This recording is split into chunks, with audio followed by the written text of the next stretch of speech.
Para kru tim aerobatik Rusian Knights mendemonstrasikan program udara mereka di pameran internasional peralatan dirgantara dan Angkatan Laut 5 2025.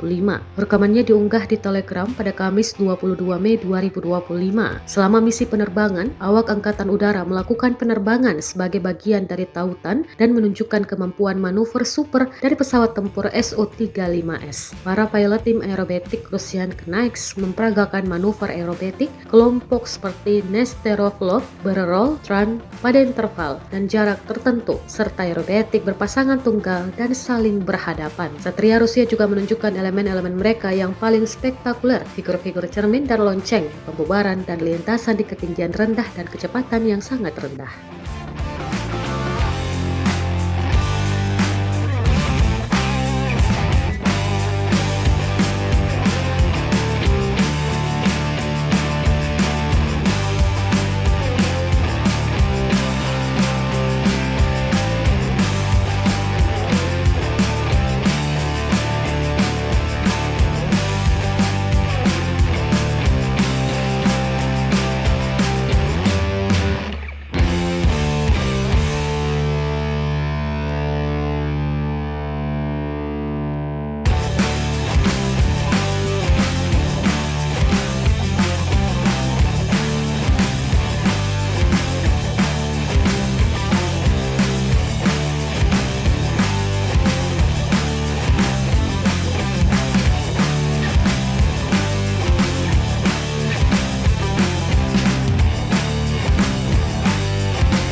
Download Tribun X sekarang, menghadirkan lokal menjadi Indonesia.